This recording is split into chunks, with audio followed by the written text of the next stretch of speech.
Birds. Go Birds. Yeah. It makes me so happy. I said this when we did our first episode. I spent so long being like, I should find like a fun name for this segment or for this like series that I was like, no, it's just that I want to say Go Birds and I want an excuse to do it. Hello and welcome to Party of One Says Go Birds, a monthly showcase of my two favorite things in the world, which are indie tabletop RPGs in the city of Philadelphia. My name is Jeff Stormer. I am your host as always, and this is Party of One, which is an actual play about two-player games, and we are coming to you live from Unity Java in Manayunk, Philadelphia, Pennsylvania. This is a collaboration between Party of One and Plus One EXP. And we are here today to play a game, to hang out and have fun. Did I miss anything in my intro? I don't think so. Great. Richard Ruane, thank you so much for coming on the show. Jeff, it is a real pleasure to freaking be here. I'm so happy to be sitting down with you, especially because, like, I really love this game a lot. I love the vibe a lot. I think the energy's great. And you told me a thing moments before we sat down to record that, like, I am giddy to get to talk to you about. So back in 2019... Yep. I saw a post from Jeff on what a site that used to be known as Twitter when it was a good site. Sure. Before we all back in the olden days. Back in the olden days, that was essentially like, hey, I've been watching Hawaii 5-0. I'm probably putting words in your mouth. I was watching what the hell? I was watching the Rockford. I went deep down a Rockford Files rabbit hole. Yeah. And like that, and then it tied into my lifelong love of USA Network original programming, Characters Welcome. Yeah. Of which I remember the post because I remember this is a topic I think about a lot, which is all USA Network original programming can be summed up in two words, and the first word is always beach, and the second word is a job. You've got beach spies, you've got beach psychic, you've got beach detective, you've got beach doctors. Then they get into like beach white collar crime. Even though it's set in New York, they shoot it like it's on the beach. The same is true with beach lawyers. Like it worked every time. And like when I was watching Rockford Files, which is, you know, from the 70s, I was still like, this feels like a USA show because it's all just him on a beach solving mysteries. Oh, fuck yeah, yeah. And it's so great. Yeah, and it was just like, hey, if we do like a gay beach detective game, it can actually involve the police force. Mm-hmm. Yep. Yeah, I mean, because it's going to be obviously set in the 70s, because that's, you know, like if you're going to do gay beach detectives, it has to be the 70s. Gay beach detectives in the 70s feels right. Yeah. I mean, it can't really be the 80s, Reagan administration and all that. And I was like, so it can't be the cops because, like, you know, that was during a time that, like, you know, cops were raiding queer beach communities. Yep. And I had really just thought of that coming off a conversation with my friend Chris Hampton about how, in so many ways, the ACLU sort of LGBT rights division started in response to Long Island police raiding Fire Island beaches every summer, and the ACLU saying, like, no, we're gonna cut this out. Yeah. We're going to cut the bullshit out, and expecting to lose in court, and then be able to take it up to the appellate court, go to the New York Superior Appellate Court. I forget the name. I lived in New York for over a decade and still cannot remember the name of like the New York court system because the Supreme Court in New York is the lowest level trial court. Sure. But they were expecting to be able to appeal it, get all anti-sodomy laws overturned in the state of New York.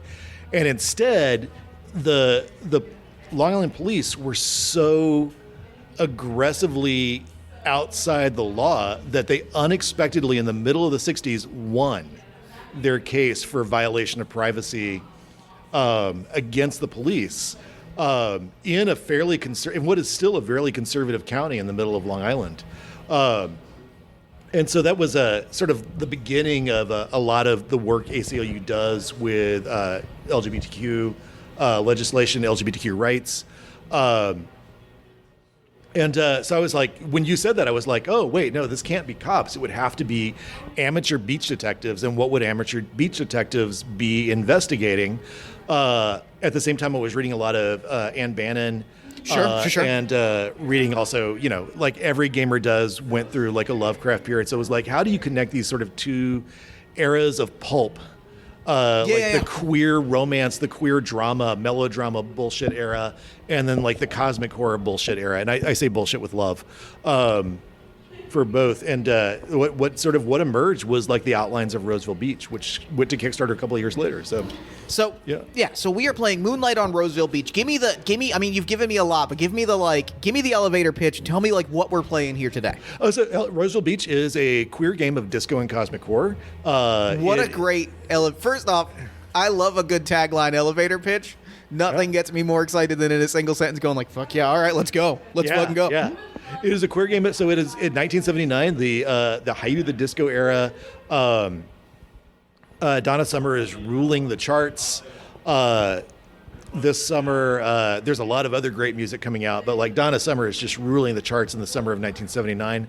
And you and your friends are working on Roseville Beach. Sure. But you are also solving supernatural crimes and paranormal events in the evening, or whenever you have a spare moment, because you are the only people you can rely on to keep your town safe. What a pitch, what a concept. I love this so much. And the thing that I forgot to say earlier that I need to call out, I love so much that Twitter shitpost that led to us both making very different and distinct games. And I will also recognize that this is the better of the two. I think it's worth calling out. That is yet to be seen because I have not gotten to play.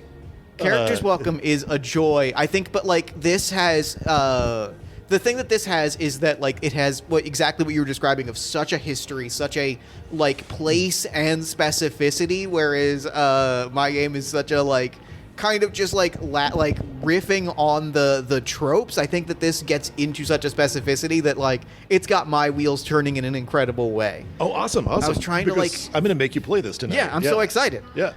So I'm gonna ask you like we've talked about like what excites you about the game, what's got your brains going. What are you hoping to bring to the table today or get out of the experience? So right now, we've had these ideas backing around for a long time about doing a duet game. I wrote a couple of duet games a few years ago. And so far, Roseville Beach has really sort of shown in like a 3+ players plus a GM. Sure.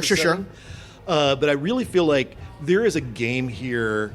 Talking to my friends who do some work for Pelgrane about like Pelgrane 1-1, which is love their one-on-one. And sort of what makes that shine with that particular system, and trying to figure out sort of how does Roseville Beach work as a 1-to-1 game, because so many people end up only having one person at a time to play with. Yeah. And I think there's some really cool stuff. So tonight we're really going to start with something that we sort of include in character creation as just sort of this abstracted narrative element that you do in character creation, and actually sort of playing that out, because it's a beautiful moment to do that sort of like, okay, GM and player are going to meet together to make a character for possibly a bigger campaign, possibly just more 1-to-1 stuff. And instead of sort of abstracting this sort of introductory moment in which the character sort of discovers that Roseville Beach is haunted by all these strange supernatural goings on, we're going to play that out and see how you do. Yeah. I'm so excited. And like I think I think about this with the Cthulhu Confidential and their 1-to-1 games of like and I've talked to the Pelgrane folks about this, like it feels so natural for this genre of story to draw towards there is one protagonist who is investigating this, because like that's the detective story. That's like the source fiction. Yeah, right. That's where we're you're the only person who's figured out shit is going on. There's a person who's got this mystery like mapped out in front of them, and so like more than a lot of there are distinct genres that I look at in my extensive research for the show, which is a lot of panicked browsing of itch.io and thinking about concepts that like do not translate to the two of us sitting down together, right? Like, it takes a lot of finagling for the two of us to sit down together and really get into the weeds of a heist story, because like you want that Ocean's 11 kind of, but like for a detective story specifically, like the ability to be like, this is our detective, this is what they're unraveling, like it makes so much sense. It just feels right. So I'm like excited to play in this space. I'm excited to really get to like lean into that energy. I've got obviously I've got Columbo, I've got Rockford on the mind. I was also trying to think, I'm pretty sure 79 would be, correct me if I'm wrong, that's peak. I want to say Queen 3 is out by that point. Maybe Queen 2 or Queen 3 or even A Night at the Opera is out by that point. Oh, definitely A Night at the Opera is out. Yeah, so like that's like Queen being one of my favorite bands of all time. Like it's very lodged. How did I not know we have this in common, Jeff? How did we not know we had this in common? What's your favorite offbeat Queen song? Is it? I'm going to get the title wrong. It's from Night of the Opera. It's Song of the Prophet. Oh, that's a great one. That's a great one. And it's I don't think it ever got a single release, but that is 100% my favorite song from. I really go in on there. So the two things that I really go in on with Queen are they're like offbeat pop stuff. So there's the song off of, I think it's Jazz, Rain Must Fall, where they really get into like the weird techno-y jazzy kind of thing. Yeah. And then I do kind of as much as I love their polished later stuff, I do miss when they are writing Led Zeppelin style or Pink Floyd style riffs about a fantasy kingdom that Freddie Mercury has dreamed up. Yeah, 100%. And those so that's kind of where my head is at, is like I've got a lot of things in my brain and I'm really excited to start going through a character. So let's dive in. So you have the book right there. Yeah. And it's so I love the I mean, you mentioned the reference points of like queer fiction and like pulp, and like the cover and the design of everything is so I love the public domain like pulp art that's throughout. It's so great. Definitely, like if you have a book and you really want to work with the master of public domain art direction, just get Dai Sugars on your team. Sure. Dai made so much of this book happen in ways I could never have even imagined being that good. I'm going to genuinely keep that in mind because I have several games that I'm like deep in the public domain art minds with, and that's genuinely really useful for me. Yeah. No, Dai Sugars is absolutely the secret to like making this book as beautiful and amazing as it is. So fantastic. So where are we diving in? So let's first. Let's start with sort of your origin story. I feel like tonight, like let's looking at those first 4 big origin stories, which show up in the free quick start. The fresh face, the baby gay who is very, very new to both being in an overwhelmingly queer community. Sure. But also has no idea the supernatural world even exists when they showed up on Rose Island. They may have worked at a comic store for a little bit, but that had been the most exposure to weirdness that they've ever had. The Scandalous, which is a somewhat older person who's had a little bit of professional experience, but then got pulled into a scandal. Sure. The Shifter, who obviously knows the supernatural world exists, but may not have ever been in a queer.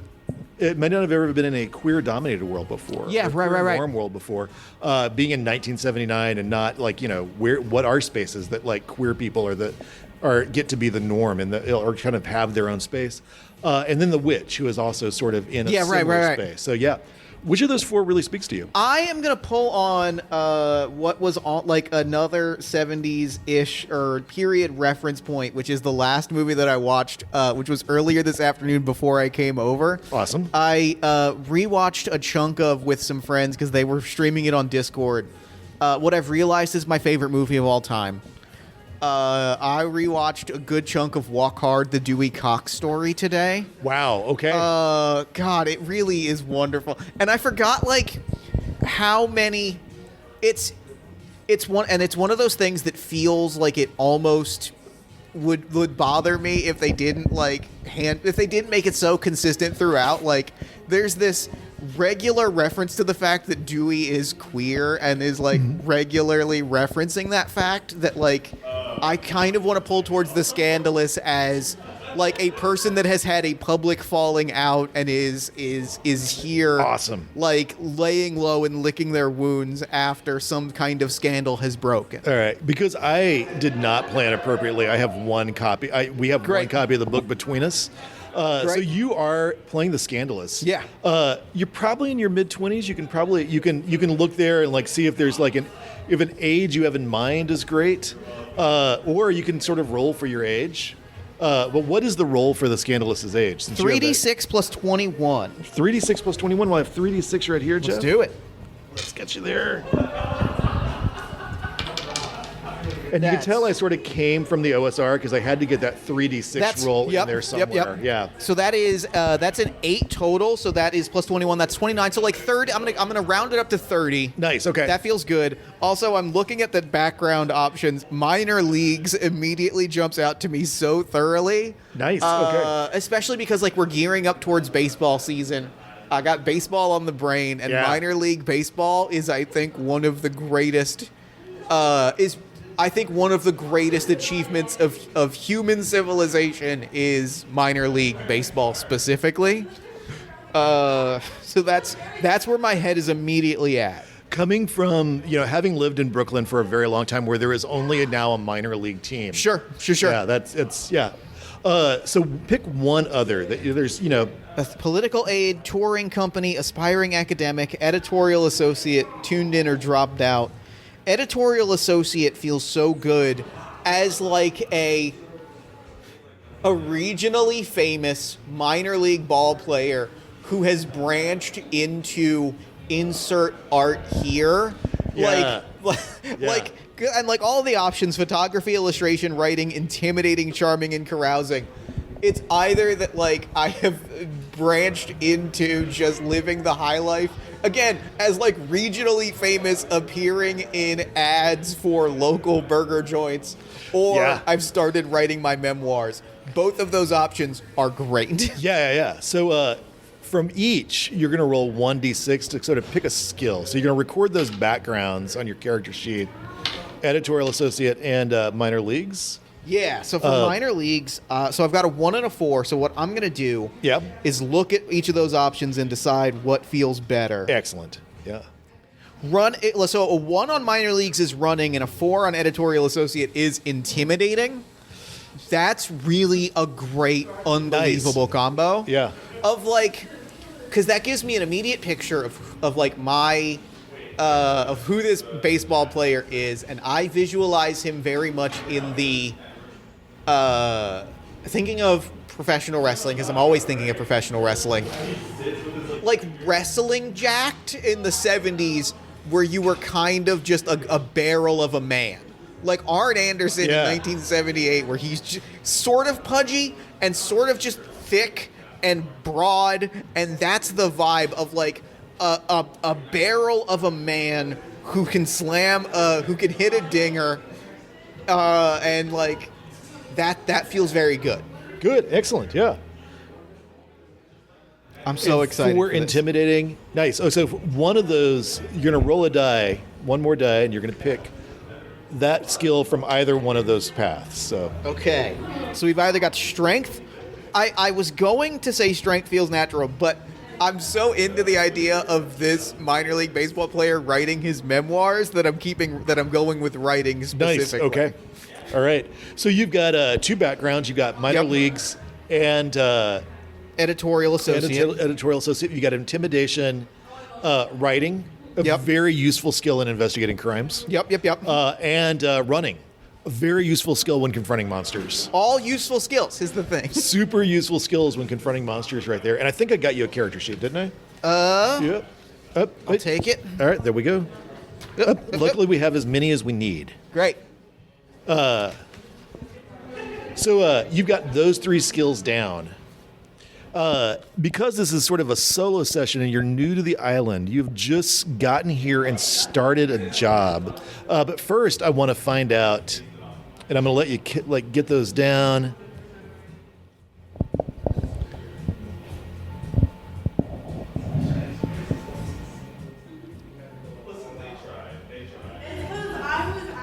And what name did you pick? I've been thinking about this. I got a Skip immediately jumps into my head. Skip? I'm going to go Skip Minucci. Great name. That's a baseball player's name if ever I've heard. Like that is a minor league name. That's a minor league baseball player's name if ever I've heard. Yeah. All right, so I think in the book, the last step on creating a scandalous, before we sort of get to what you're doing hiding out on the island this summer, is there's a role for what the scandal was. Yes, I did see that, and I'm going to roll 2d6. Yep. That is, I believe that is a 6? That is a 6, so that is a 9. Okay. Where are we at? We are right here. Yep. On a 9+, the torrid news of a public figure's same-sex affair was about you or someone close to you. It doesn't matter. Your picture was everywhere, and the only one willing to help you was a sketchy fixer who set you up with a job and a place to live, and now they want that favor repaid. Add their name under people I owe. Love this. Love this a lot. So I think this is the time when I ask, was it you or was it someone you knew? And was it actually an affair or was it just a fake sort of accusation? I think it was me. I think it was a real affair, and I think part of it, I think Skip socked somebody. I think I get very like punched a photographer energy. Yeah. From Skip specifically, which probably adds to the scandal, right? Like, right. Yeah. That did not persuade them to not mess with you when you punched them. Yeah. Like there was a clear sense of like it was hard to fall on your mutual humanity once you punched them. Once you sock somebody, like it's hard to do that. Yeah. So who was the affair with? Another player, a manager, some other quasi public figure. It was a visiting player from a team, from like a distant team. Oh my gosh. And I think part of maybe I'm gonna add a narrative detail here that like maybe part of what has led me to get connected with this fixer is that somebody else on the team told me like you gotta like let this fixer put you underground or like make you go away for a while, because I was going to expose the fact that there was like a cruising culture specifically among a number of these minor league teams. Oh my God. Where they were rolling up, hooking up, and then moving on. Shocked I am to discover there is a cruising culture among minor league baseball. Yeah. Is the fixer on the island with you this summer? God, it's gotta be. Oh yeah. All right. We'll figure out who that might be in a minute. Yeah. But you got to the island out here. It's possible a few people still recognize you because know nothing like a good scandal to take a minor league team and make it a major league event. Yeah.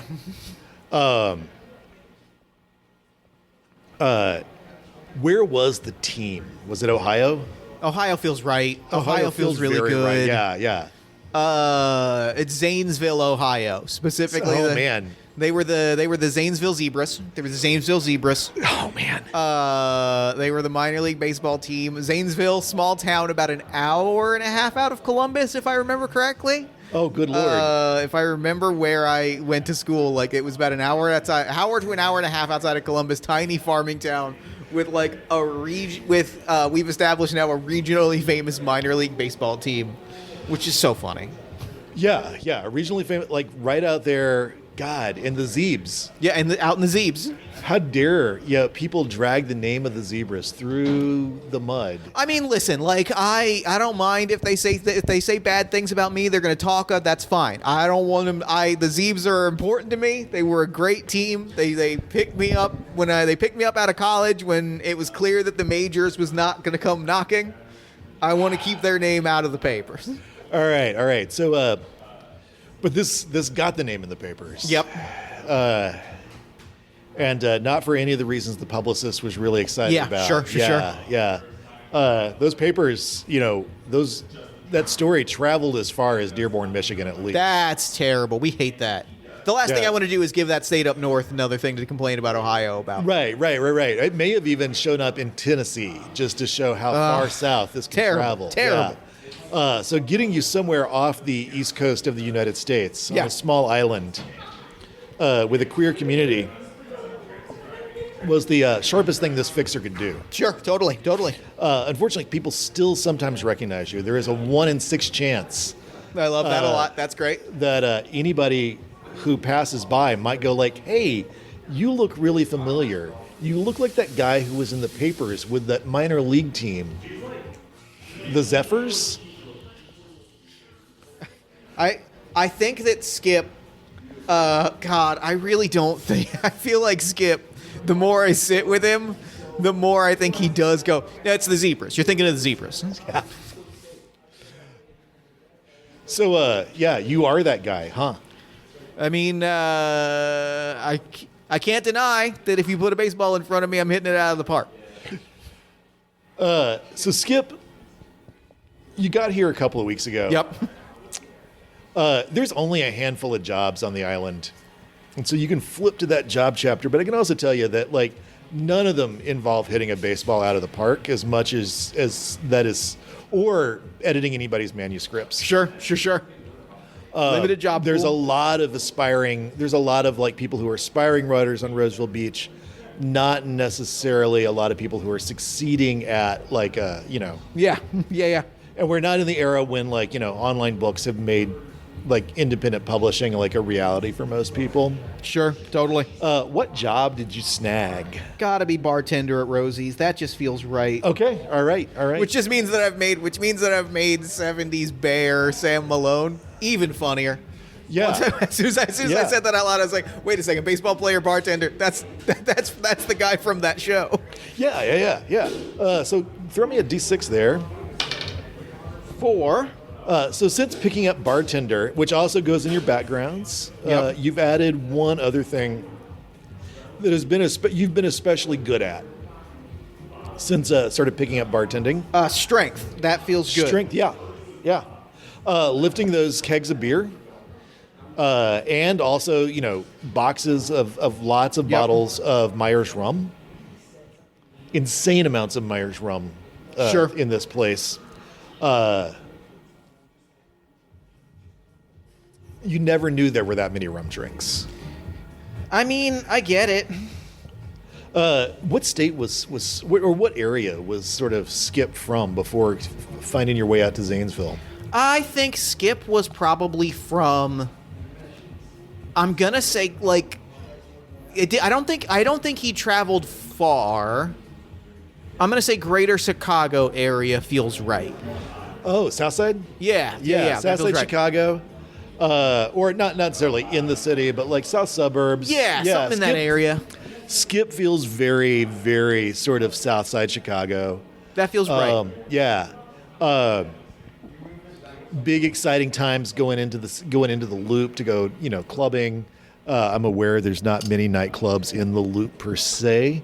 I used to live in Fantasy Chicago. world. Yeah, but Fantasy it is a world. fantasy world where there were actual clubs in the Loop itself.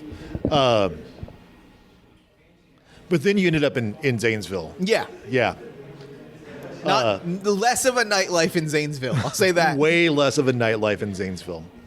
A little bit more of like Patrick Swayze defending the Roadhouse. Yeah. But like, Yeah. but 15 years too early. Yep. All right. So normally at this point we'd talk a little about like who you know. Mm-hmm. But I've got some ringers out there for you. Great.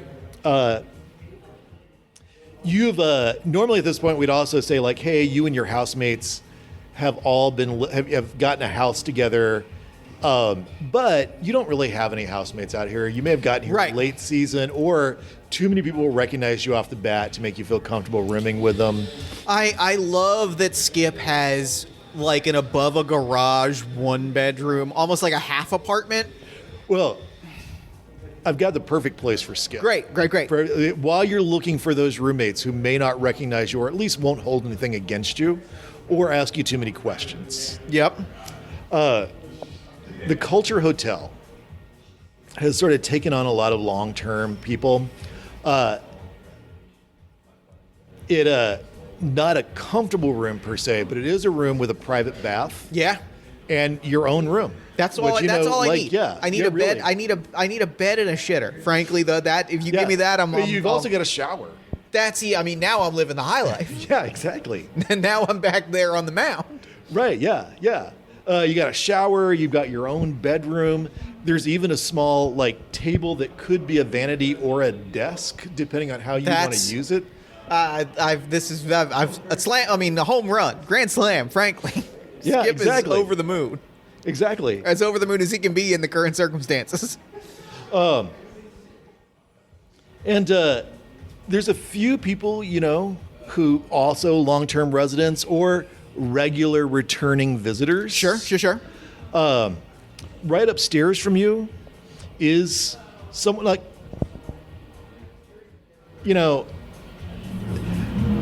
how long did it take you to find out your upstairs neighbor Sid was popular because he was the town pot dealer? I mean, he had no other job, so it may not have taken long. But then again, you keep weird hours too, so. I think it took a while, but I think it took a while because we didn't really talk. Like, it took a while for Skip to ask because we both kept weird hours. Yeah. We didn't talk about like ourselves very much, and we sort of just like passed the time. Like, it was the experience of running into somebody at 2 a.m. when you're both awake and just kind of like chatting and saying hello. So you like, and of course, you're a bartender at one bar. You would not know if right. Sid were a bartender at a different bar. Right. So we would pass each other in the hotel and just kind of like nod and then like we would high five, a symbol invented by a gay man a few years earlier. Yeah. We would high five and like pass each other or like hand each other a drink, and like I didn't ask a question the first time he handed me a joint. I just kind of went like, "Oh, cool, great." And it took a couple weeks. It explained the vague smell that sort of always followed him around. And it wasn't until I casually asked him where I would go like buy something that he was like, "Did you not know it was me?" Yeah. Me? What do you mean who? What do you mean who? So it's either Sid or this guy Brent who occasionally will come in and rent a room for a weekend. Yep, sure. This is a very gay town. Yeah, right. And Brent's family owns a gay nightclub where you're about to be hanging out in a little bit as on your night off. But they are not especially happy to have queer kids in the family. They're very happy to have queer customers. So Brent Savage is the son of the owner of the Ocean Palace nightclub. He mostly lives with his family several towns down the island in sort of a big, wealthy, exclusive, moisture straight, like very like wealthy town, but where people frequently just like send the non-working spouse and children out to spend the summer. That has been Brent for almost his whole life. He's in college now, but like as soon as he got back, he's having to come back here, sort of like be family courier, do small jobs for his mom, do small jobs for his granddad. But occasionally, Brent will meet someone and sort of like rent a room for the weekend. And it's almost always here because, the Culture Hotel, sometimes called the Cult, is a little tucked away. Yep. It's not on the main walk. You don't pass it coming and going from the harbor. So occasionally Brent will have like a short fling with somebody and come out here. Totally. Yeah. So who have you become tighter with over the course of the summer, Sid or Brent? Or like when I say the summer, I mean the last 2 weeks. For sure. I feel like it's gotta be Sid. Like, I think it's specifically because like we have so many late nights. I think there's a lot of like whether we were spending it together or like separate, like standing on balconies and like smoking and just kind of like looking at each other and then making small talk. Both possibilities funny if we are in the same balcony or different balconies shouting at each other. Nice. All right. Yeah. Okay. Awesome. So you've been hanging out with Sid most, and sort of like gotten Sid as an ally. What's your relationship with Sid like over the last, since the actual interaction when you sort of figured out who Sid was a few days? What's your relationship been like with Sid? I think it is very much a we don't talk about. It's that joke online about like what do guys talk about and why don't they know each other's life stories, and like it's a lot of very deep or faux deep conversations that are had at 2 a.m. while we're smoking of like a mix of conspiracy theories and Bible musings and what movie did we watch last week, and like we've had the longest rambling conversations, but I reasonably could not tell you if Sid has any family or loved ones. So he's never brought up that he was an orphan or raised in a convent before? Never, not a single time. Not a single time has it come up. Has this come up at all? Like, that's great. Especially like at the volume. You guys talk a lot at 2 a.m. I could tell you the long theory he has about the movie Rocky. I could not tell you that he was an orphan. Wait. What's the short version of his long theory of the movie Rocky? The short version of the long theory of Rocky is that he's pretty confident that if Rocky had not made it 15 rounds, that the mob boss that he worked for would have put a hit on his head, and that when he accepted $200 to buy gear, it was specifically an implicit agreement of, you need to go all the way. And like, it's this entire thing about how secretly he has orchestrated this thing that like is terrifying in the background, and Skip's kind of like, I don't think that's right. Nice. Okay. Awesome.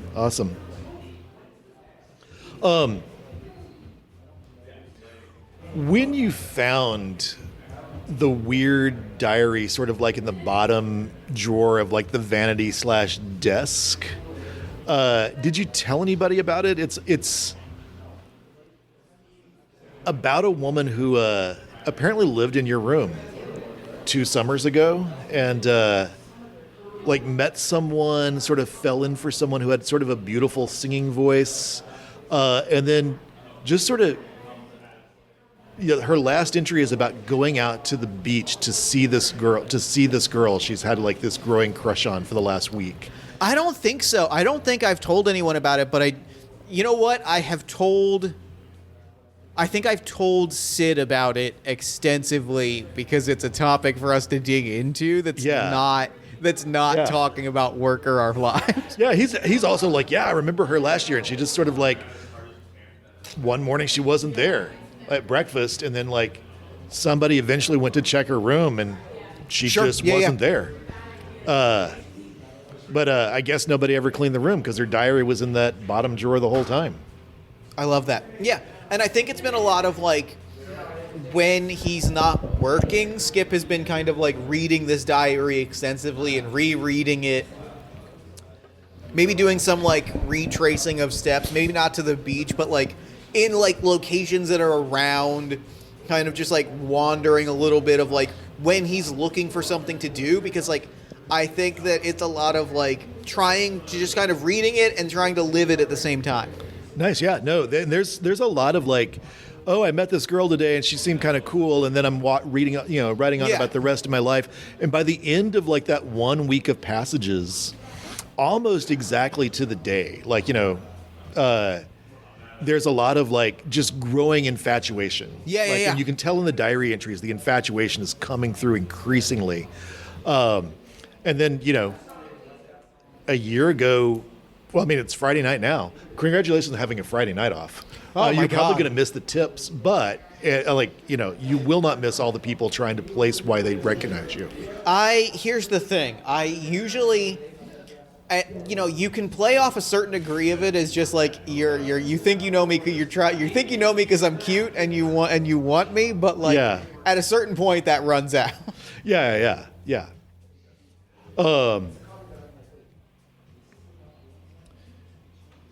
Did your boss Judy figure out who you were right away, or did she at least not bring it up for a week?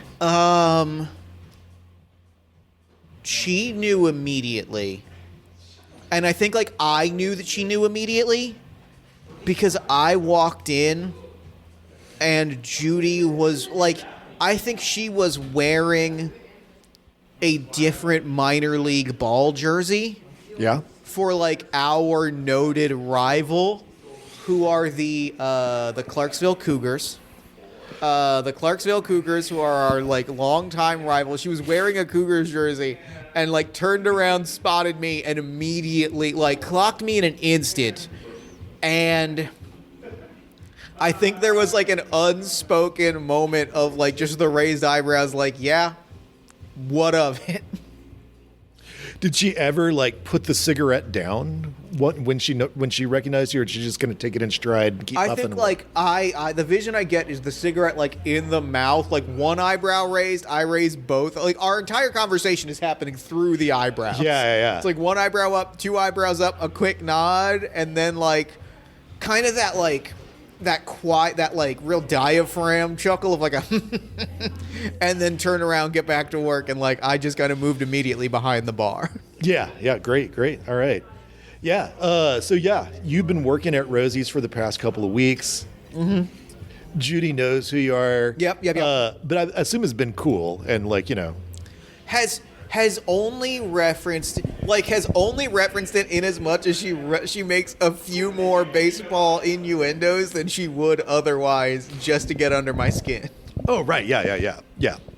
And then of course, anytime there's a minor league game on the radio, she's nowhere to be found. Nowhere to be found. Yeah. Frankly, Also, it's a also relief in the because my middle boss of is not around. Yeah. But also, when she's in the middle of breaking up with her girlfriend again. Yeah. You can sort of tell like where their relationship is headed on any given day by like what Patti Smith song is playing. Yeah. I think that's how I get her back specifically is I tell the Patti Smith song that's playing and I come in like it's always like a 2 interaction thing of I hear the song playing and I'm like, that bad, hon. Yeah, I'm striking out again, and we both kind of look at each other and our eyes narrow, but still kind of laughing under our breath, and then that's it. That's all of the acknowledgement in either direction. So I just want to say, this is the most baseball that has occurred in a game of Roseville Beach. Love it. Ever. I love this very much. This is exactly what I'm looking forward to when I say I'm going to play Roseville Beach with Jeff Stormer. Yeah. So Friday night, you got Friday night off. Yep. So really, in 2 weeks, this is your first time to really see the other bars in town and hang out. Yeah. Ocean Palace has a crab boil. I love that a whole lot. In addition to being a dance club, they have a crab boil. I'm deeply jealous, honestly. Yeah. Apparently, they used to be sort of an old school nightclub with like a menu and bands and all that stuff. And now they're just like DJ. Yeah. And are you hanging out with Sid right now, or is Sid off somewhere else? I think Sid is off somewhere else. Okay. I don't think we hang out outside of the hotel itself. I think he is my deepest friend in the world, and I would take a bullet for him, but I've only seen him in this one place, and we've never talked about our lives. Great. Awesome. So in many ways, you know this woman who disappeared last summer. I know her and her routines better than I know Sid's. Sid, yeah. Awesome. So is this your first time sort of like publicly in a gay bar you don't work in? I don't think so. Okay. I think it's the first time. It's definitely the first time here. Yeah. It's definitely the first time since the scandal, and it's definitely the first time. Like, I think it's the first time. Frankly and candidly, it's the first time when I'm not Zanesville Zebras player Skip Minucci. Oh yeah. And I am someone who would own that when I walked into the room, because like I would wait to see the first cute boy that recognized it and then just kind of like give him the rock star point and move in his direction. Like I was not afraid to abuse my status as Skip Minucci of the Zanesville Zebras. So describe the person you walked over and started talking to, because it was the second person who caught your eye, sort of gave you that sort of wide-eyed like, oh. So describe him to me. Sort of like, what is he like? A little bit of an otter, a little bit of like short, hairy. And this is a beach town, so people are not exactly dressed to the nines, like tank tops, open Hawaiian shirts. Hawaiian shirt, a little bit short, hairy, kind of imagine a bearded Wallace Shawn a little bit. That's the energy, and is very like. I think caught my eye specifically because he is owning the room in the same way that I would own the room back when I was famous. Like people are just like, and it really just seems to be like jokes and bon mots and anecdotes, and like there's a gravity to him that like I pulled Skip in. Oh, nice. Yeah, yeah, yeah. Has he introduced you to friends, or has he sort of pulled you like into a corner? I think initially introduced me to some friends. Yeah. And then very quickly kind of identified like we should go to a corner. Oh, nice, nice. Yeah. Did you buy the drink or did he? I think he bought the drink. Whoa. Way to go, Skip. Yeah, I mean, and I think like it was Skip is being played. Skip is being game is being run on Skip, which is an unusual change of positioning for him, and he is not mad about it. Like he recognizes every move that this guy is pulling of like buying me a drink and signaling that we should go to the corner. He's like, honestly, being on the other side of this equation feels great. Oh yeah, that's perfect. Yeah, yeah, yeah. So he at some point he'd like, sort of get you up to like there's 2 floors, Yeah, and then yeah, there's yeah, sort of a yep. mezzanine up above the second floor where the dance floor is. So you're on the mezzanine looking down over the dance floor. Yeah. Talking to this guy. And you're looking down, talking about people down there. How often does he bring up baseball versus how much is he pointedly ignoring? I think he's pointedly ignoring it to the point where I can tell that he knows, because like, and you mentioned it as a joke, but like, look, there's a lot of sex analogies in baseball. Like that's Yeah. just that's a universal language. And I've seen him a couple times walk up to that line of almost like use the analogy offhandedly and then pointedly use something else to where I'm like, I see what you're doing. Again, it's working. I don't want to emphasize that it's not working, but I do see it. yeah. You see exactly where this is. Yeah. I see the play. I appreciate it, but like I need to recognize it. Right. And, and up in the mezzanine, like it's that thing where like the dance floor is sort of brightly lit and you can't really, no one can like look up and see you, but you can see everything going on downstairs. And then looking down, he may have made a joke or you may just be scanning the crowd randomly between like, conversation beats. You see someone with those sort of like those lynx green eyes. Yeah. They're not like natural human green eyes. They are actually like bright yellowish green. Almost like sea foam at noon. Or sea, like, the sea at noon. Sort of like that, like super sharp green. Which is exactly how the woman whose journal you got described the woman she had a crush on. Yep. Several times. And there's a guy sort of down there with those sort of bright green eyes.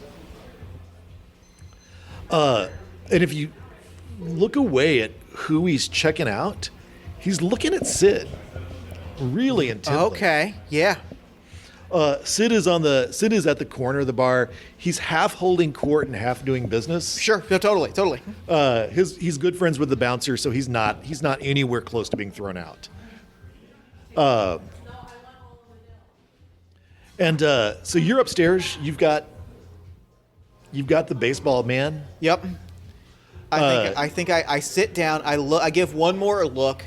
I grab a chair directly next to this guy, and I just I just gotta say to him offhandedly, like, I gotta go do something. I don't want you to think that your whining and dining is not working. I grab him by the shoulders, immediately pull him in for the deepest French kiss imaginable, come back out, like pull back.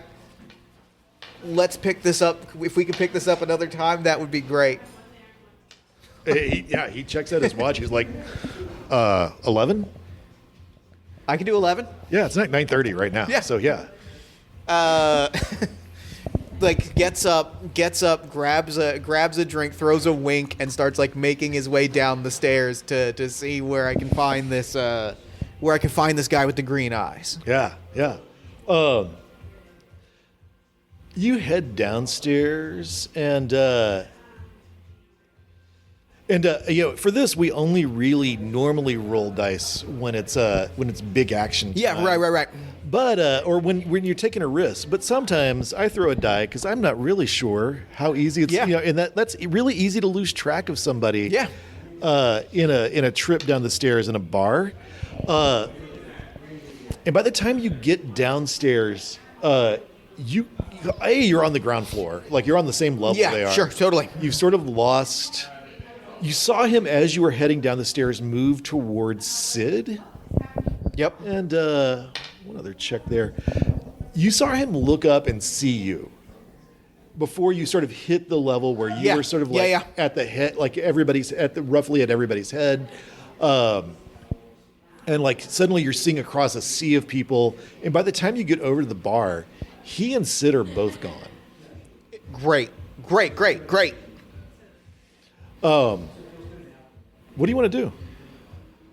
You got an hour and a half before this. I got an hour and a half before I got to get back. I'm not missing this appointment, but I got an hour and a half, and I think like Skip is locked in at this moment. I think like I'm looking around to see if I see the woman with the green eyes. And if I don't, there's only one. And this is a dude. This is a dude. Oh, okay, In the journal it was in the journal woman. it was a woman. Now I'm seeing a guy. If I don't see him in here, there's only one place that I'm going, and it's out to the beach. Like I think I'm like ducking. I plant the glass kind of awkwardly on the bar, out the door, straight past all the buildings, and straight for that beach. The exact beach that I read about in the journal in that last journal. Well, entry. there's just one big long beach. Yeah. This is for those playing along at home. This is a sandbar island or a barrier island. Sure. So there's just one huge stretch of beach there's like the harbor side and the beach side. All of my childhood beach experiences summed up in a nutshell. Yeah. I mean, that's Atlantic. Only in writing this game did I suddenly discover that Roseville Beach can't be on the Pacific Coast because they don't have sandbar beaches. Right. Yeah. Right. It's a very East Coast. It's a very East Coast Jersey Shore experience. Yeah. So you are on a sandbar beach and you head out to the beach, and it strikes you as you get there like. Beaches at night, especially in a little town like this with no roads, no cars, beaches get really dark. No natural light. No, there's no. You don't have light poles. So like, you're just kind of there with the ocean, and it's just this infinite blackness that is like incredible and goes out so far, and like, it doesn't really like. Reflect the starlight in that way. It's just kind of empty, like it's just sort of empty. It is admittedly the most surreal thing that Jeff Stormer has ever seen in his life is staring out at the ocean at night. Oh yeah. And you were getting there just as the moon comes up. Yeah. So you are about 9:30 at night. Moon is rising over the beach. If you've not watched the moon rise, and like it's hard to do in a city or like even in a lot of country spots, but the moonrise looks a lot like a sunrise. It does. It really does. It's pretty dramatic and big. The moon looks pretty golden through the atmosphere just then, and it makes a huge sort of glow on the water, which can make the beach itself look a little darker, but it does give you a point of contrast. And you can see a couple of people sort of standing in the water, like at the edge, just at the surf.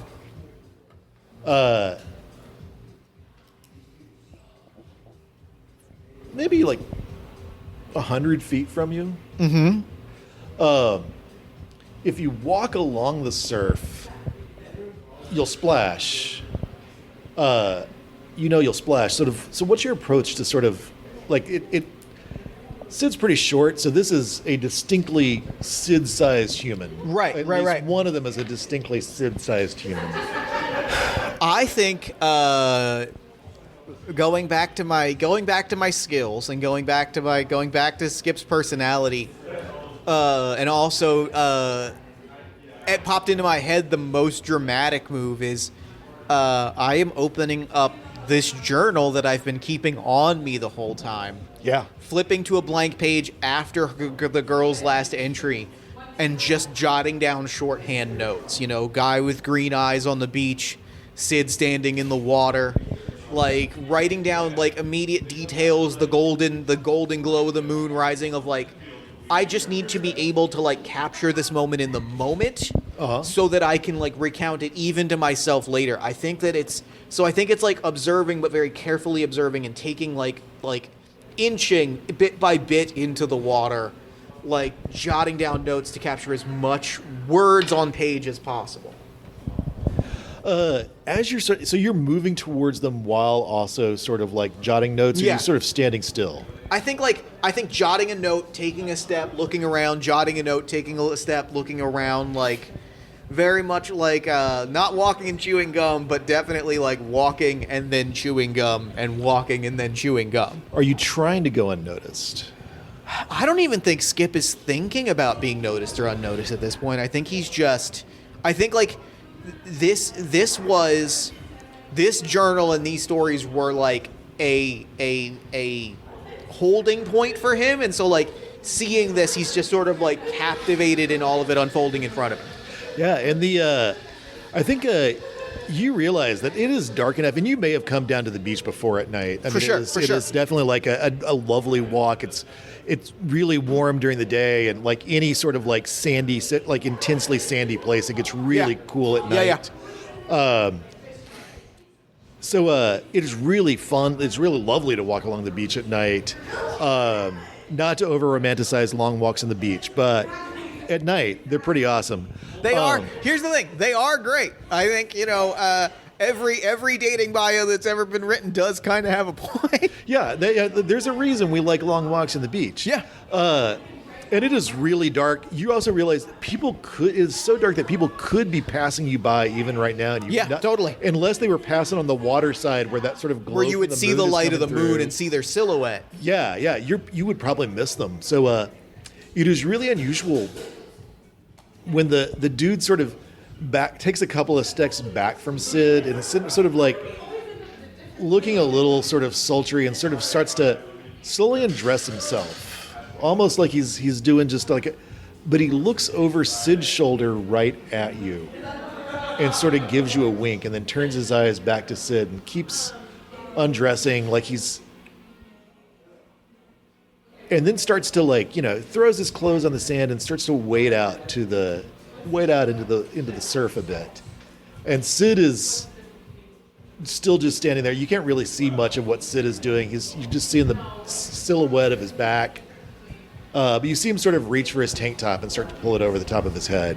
I am letting this play out for a moment longer, but I think that Skip has closed the journal and stashed it in his dress shirt pocket and reached down under the water and to just try and feel something, and has pulled up not a conch shell, but like a clam shell, and is holding it in his hand like he's about to throw a baseball at a moment's notice.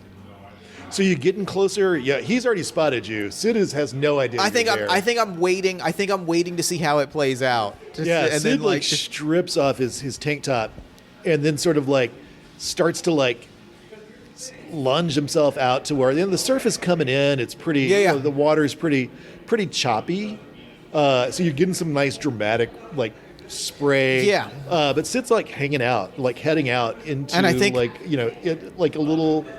He's up to his knees about right now. When the water is sort of level, he'd be up to his knees. It's getting up to his chest when the waves come in. I think letting him. I'm watching him very intently. If it gets to a point where he walks to where the water is level around his chest, then I'm whipping this clamshell like a baseball to try and peg him in the head, so that to get him to snap into focus, so that I can swim out, grab him, and bring him back to shore. So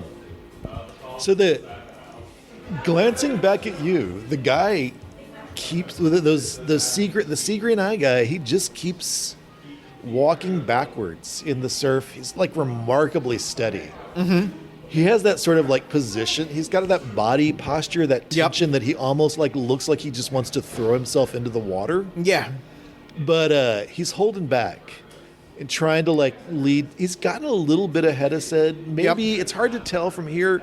Maybe 5-10 feet. Yep. And you sort of hear this like lovely tenor voice. Yeah. It's not sort of like singing, but like there's nothing perfectly rhythmic about it. It's a little more like chanting. Yeah. And it's not in a language you recognize. And he's sort of like moving backwards into the surf, almost like he just wants to throw himself in. And Sid is like walking towards him with that sort of like cocky stance that Sid approaches most things with. And he's getting up to his waist, and then like the waves are like, they get over his head a little bit, and then he's still there standing.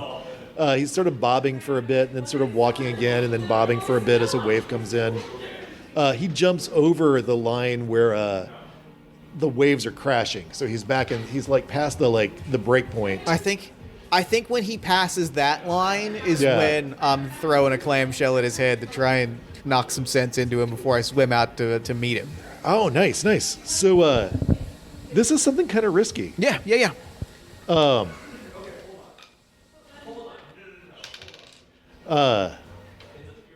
So let me read this off for So when we do something risky, you're gonna get 1 die just for being yourself. Totally.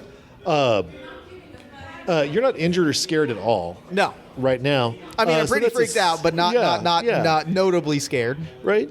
So I'm gonna have you add a second die there. All right. Cool. And minor leagues is in your background. Yeah. So you can have if you've got 1 relevant background, you add an extra die. What skills do you think you're pulling on right now? I've got strength. I'm whipping a fastball with this clamshell that's going to definitely shatter a the back of his 4th. head. Do you think you have a second skill there? So backgrounds here are big and broad, and skills are kind of focused. So I always let people get up to 1 background and up to 2 skills. I don't think so. Okay. I think a follow-up action would be running, but I think in this moment it's just straight strength. Nice. Okay. All right. Well, gay strength. Yeah, gay strength. Yeah. Fair point. Correct. That was hysterically funny for those of you at home. I'm beaming. I've often heard people say that they can hear me smiling on the show, and I hope that you can hear me smiling at this moment. Nice. You are also protecting somebody who you are close to, so that is a 5th die. Okay, great. So what we're going to do is you're going to roll those, and I'm going to flip this around real quick, so you don't have to read it upside down. All right. Wow, this is a really freaking good roll. That's a good roll. That is 3 5s, a 2, and a 6. So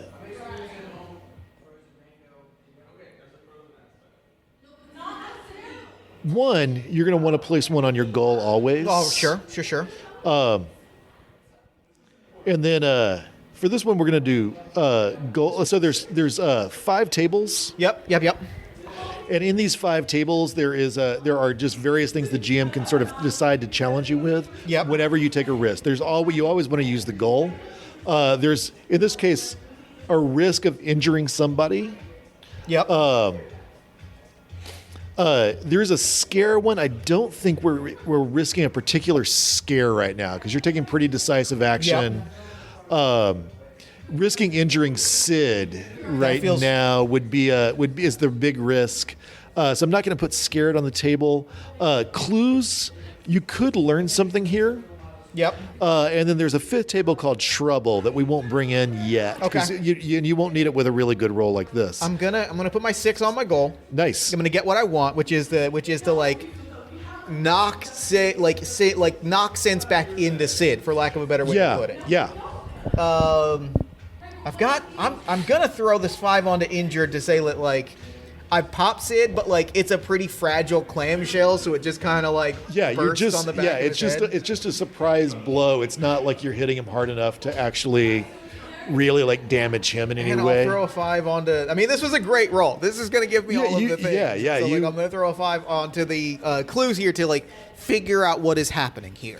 So you pop Sid like just glancing off the head, like almost like a beautiful skipping. Like if you were skipping on a lake, you could not have done it better. Like it just glances off the top of his head just enough that he knows that someone is behind him and he should turn around. Which he does. And I give him the snap and thumb point back, like get back here. And then it goes skipping off into the ocean. And then there's like a little crescendo in the chant. Yeah. And then the guy that Sid was following just throws himself into the surf and vanishes. Like you don't even see him like swimming across the surface. Like he's just gone. He's just dived and he's behind the waves now and he's disappeared. And Sid just sort of walks towards you, sort of rubbing the top of your head, and like, "What the hell did you do that for?" You were about to get dragged into the ocean. No, it was like a flirtation thing. Yeah, he wanted me to go swimming. You were flirting. You were flirting with someone or something that was going to drag you into the waves, and you were going to listen. Where'd he go? Exactly. I think I throw an arm around him, like kind of lovingly, like exactly. Where did he go? Get out of the water. Yeah, and he's also suddenly realizing that like he's got lots of things he's selling that have now gotten soaked. Yeah. It's like, so he was gonna like try to steal my stash. Maybe. I mean, the stash looks pretty well ruined. It looked like he was, and I'm like looking over my shoulder. It like looked like he was just drawing you out and kind of like gets back onto like as he's walking. Skip is like doing his best to like dry his hand like from the one that he grabbed the clam with, so that he can grab the journal without like ruining it too badly. Nice, yeah. And he's kind of flipping between pages and so like, I mean, reading this journal. I found a journal, by the way.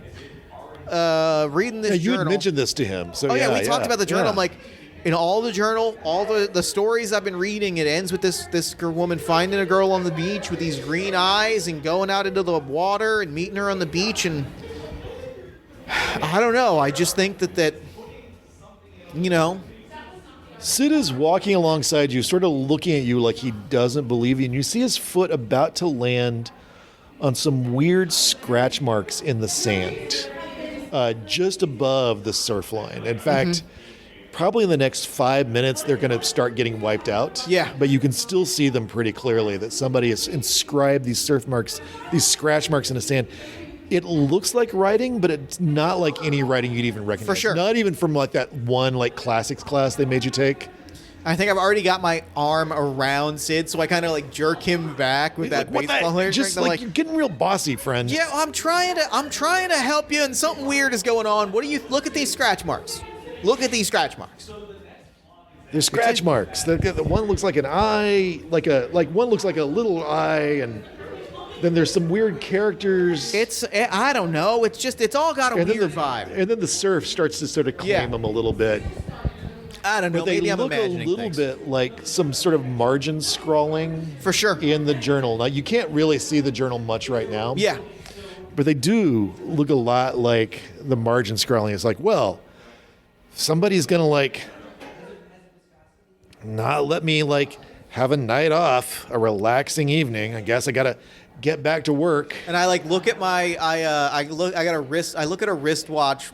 How long has we been out here? It's only 10:15 right now. I kind of smile and I'm like, here's the deal. Yeah.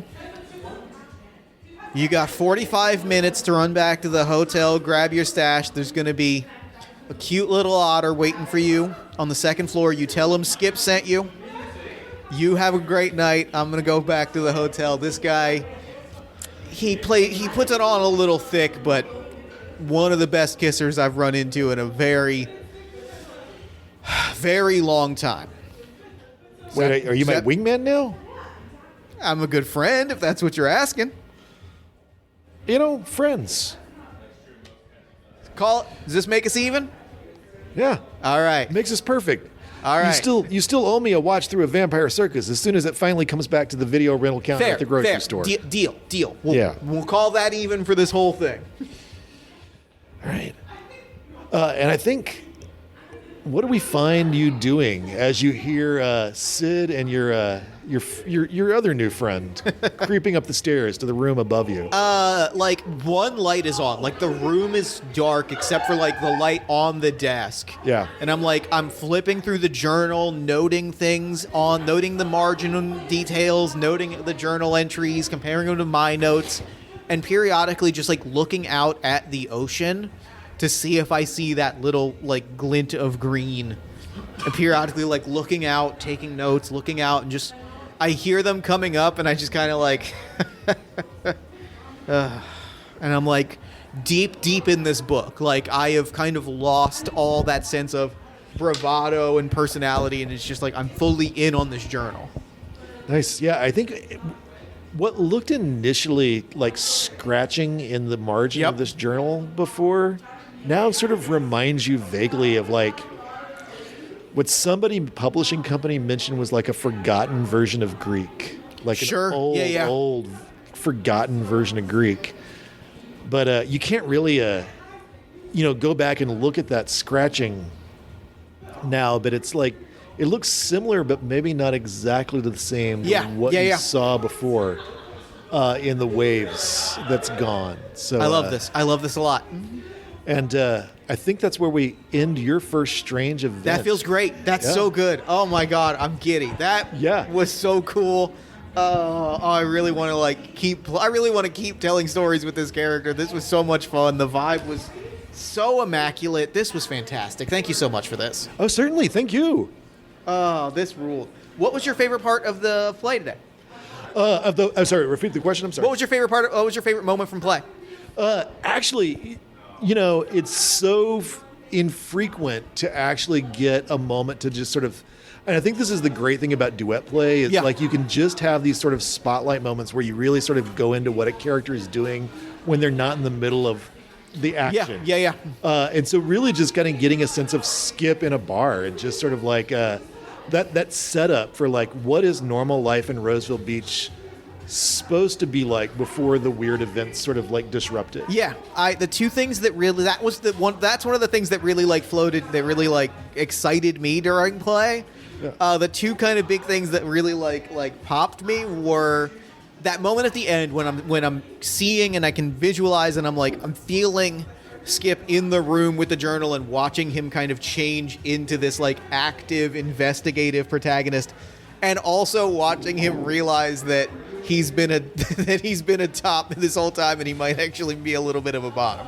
Like those are the two things that really hit. Nice. That Excellent. Was fantastic. Well, thank you so much for playing this with me. This was amazing. Jeff, thank you so much. I'm so happy. Yeah. Before we wrap up, where can people find you in the game online? I am at rrook.studio, r-rook.studio. That is my website. You can find me online on Blue Sky at rrook studio, all one word. If I'd been savvy, I probably would have made that all the same thing. Or you can find me as the ops wizard and production editor at +1exp. Love this so much. Thank you so much for joining me. This was incredible.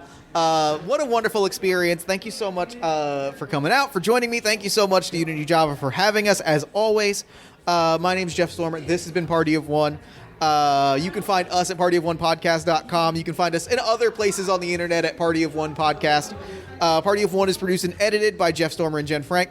Join us for our next live installment of Party of One Says Go Birds on April 26th, where my dear friend, musician Emily Reed from How I Became Invisible is going to be joining us for a wrestling game of Transgender Deathmatch Legend 2, which I am so stoked about. And that's about all that I've got for you today. So until next time, thank you so much, everybody, for hanging out. Remember to fight the forces of fascism every day. Remember that self-love and self-care can be radical and defiant acts of resistance. And until next time, party on and go birds. Go birds! Never gonna die.